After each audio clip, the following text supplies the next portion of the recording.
Jose Berrios continues to be on a roll as Cavan Biggio is heating up as well. Hey everyone, welcome into another edition of Long Ball. Rob Wong, joined alongside by Toronto Sun Blue Jays beat writer Rob Longley. And Rob, another outstanding outing by Jose Berrios, 7 2/3 shutout innings against the Baltimore Orioles. It feels like he's left that 2022 in the rearview mirror. I think there are still some fans that are waiting for the other shoe to drop and for him to get back to being what he was last year when he struggled so much. What is your confidence level that we don't have to worry about that so much anymore? Well, my confidence level with Jose Berrios, it relates directly to the confidence level that he's showing on the mound, and I think that's a big part of the resurgence that we're seeing from him this year. We're seeing him pitch a lot like the guy who was a pretty good up and coming pitcher in 2018 and 2019 with the Twins. We're seeing him pitch like the guy that the Jays traded for in 2021 and then extended with a big 7-year contract. And he's pitching nothing like the guy that we saw struggle through so much of last season. Well, I think the mechanics were there at times last year.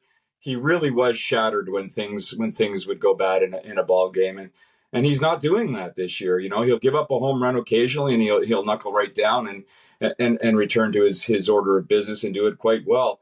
And frankly, I saw it from basically the day that he showed up at spring training. He was really sort of ahead of schedule. He was pumped to be participating in the World Baseball Classic with Puerto Rico, and he never looked back since then. And it's amazing what confidence can do for a pitcher, and he's managed to keep that through the entirety of the season so far. And he's really on a stretch right now where you could argue that over the last 7 turns through the rotation, he has been the most reliable guy. One of the nicest guys in that clubhouse too, so it's kind of nice to see him turn it around. But the Blue Jays really needed it, especially with the struggles of Alek Manoah at the front end of the rotation.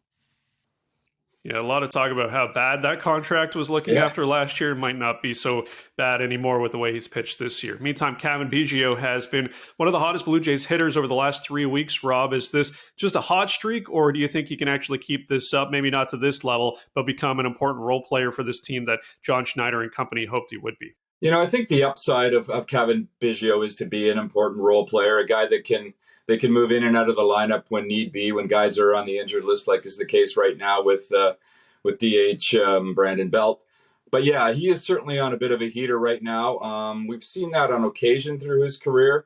I think the Jays would be perfectly content if he just showed some consistency, be the kind of guy that you can insert in the bottom of the order, occasionally hit a home run like he has over the past week or so. He hit back-to-back days.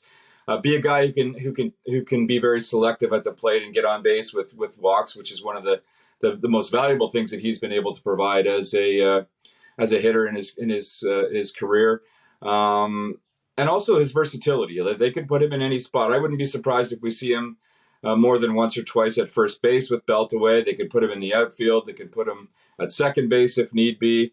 But they need him to contribute a little bit at the plate. And it's a credit to him in that he's not in the lineup on a consistent basis, and that he can get in there and contribute a little bit, because that adds value as a pinch hitter in situations as well. So it's good to see a guy like that work hard, and a guy that was sort of on the roster as a designed bit player, being a little bit more than that, especially when the team needs him so much.